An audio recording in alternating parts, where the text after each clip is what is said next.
We're a week away from tip-off at Toomer's, and I just want to take a second to thank the university leadership, Dr. Leith, Alan Green, for providing us the resources and the commitment to go ahead and pull this together. This is an incredible effort, both from the city of Auburn, Auburn Tourism, the leadership in the city to close the street down, let us put a court in there and bring in stands and do all we're going to do. We're grateful to ask our athletic department to put on another pretty major event in the middle of football season when soccer's playing and volleyball's playing and soccer and baseball and fall ball. It's busy. I mean, nobody really has the time to do this, and yet everybody's pitched in order to do it, and really for one reason is everybody just, wow, that's a good idea. Really excited the SEC Network is going to be here live from 8 to 9 o'clock. That day, we're also going to be scrimmaging in the gym.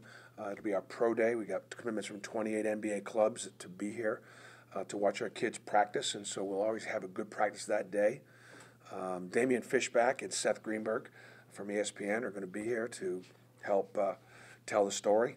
And that night, maybe all eyes of college basketball will be on us. So just really grateful for the effort. The thing I want to emphasize is the Toomer's Corner, downtown Auburn, is open for business all day on the 11th without a traffic, no cars. So there'll be sidewalk sales, the restaurants and bars and shops and things like that are all open. It's fall break, and so for the students that aren't going to be going home, enroll in the 3-on-3 tournament, hang out downtown, get started early, have a good time, and we'll celebrate downtown Auburn and Toomer's Corner. Any questions basketball-wise? What type of court do you have set? We're going to put a sport court down. We'll be able to play 3-on-3, maybe 3-on-3 cutthroat, rotating teams. We'll do some three-man shooting and compete just for a minute at a time and keep track of I'm going to be having the guys kind of pick teams and go at it a little bit and probably have a dunk contest.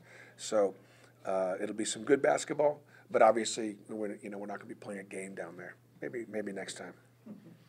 What have you seen out of your team the last week, Bruce? What's that now? What have you seen out of your team for the last week? I think the attitude's been good, the effort's been good, and then we've got good depth.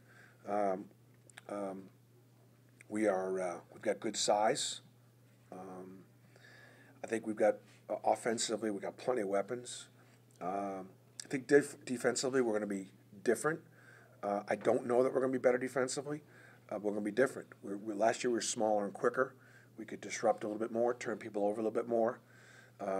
Those teams typically I'm more known for those teams as far as my style of play. I'm typically not known for being able to recruit traditional size, which always is can be sometimes an advantage or a disadvantage. So we'll be different. We have to use our length and our size defensively. We won't be able to make teams go as fast as we did a year ago. We'll have to see how that all fits. But I had a team that got one game from the Final Four at Tennessee. It was the biggest team I had at Tennessee. So I know what we do can work with traditional size. It's just that I'm not used to having it. I'm not used to the luxury of having it. What's a guy like Samir bring to the table with his versatility? I think that Samir is a guy that like when he's out there, he'll make everybody else better, offensively, defensively. He can make plays defensively. He's a smart player. Offensively, he can create off the bounce. He's an outstanding passer.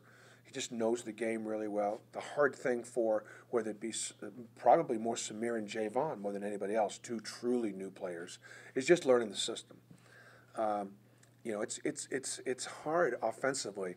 Yeah, there's plays and there's spacing and there's cuts and screens and movements and things like that.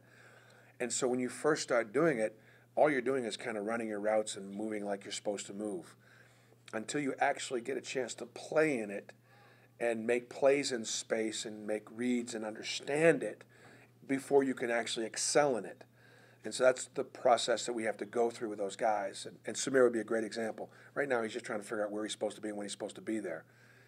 Not play the game. And once he gets that down, and he's doing a good job getting down. Kind of much like Malik Dunbar a year ago. When Malik Malik has done a really good job this year. He's way ahead of where he was a year ago, just in knowing where to be. And so therefore I see him playing better because he can make plays knowing what we're doing. Seen Horace play some of the floor in practice, shooting some more threes. Yeah. What's kind of gone into that transition? How do you think he's doing there? Well, I think part of it is because Anthony and Austin are both really good at the five, and Horace has always played five his whole career. But Horace is a good ball handler. He's a good passer. He's become a better shooter. He's got the quickness maybe to match up defensively with Forrest. And so we really, truly, all spring, summer, and so far this fall, have been trying to convert Horace from a undersized center to a more of a regular-sized power forward and sort of replace Deshaun Murray in that role.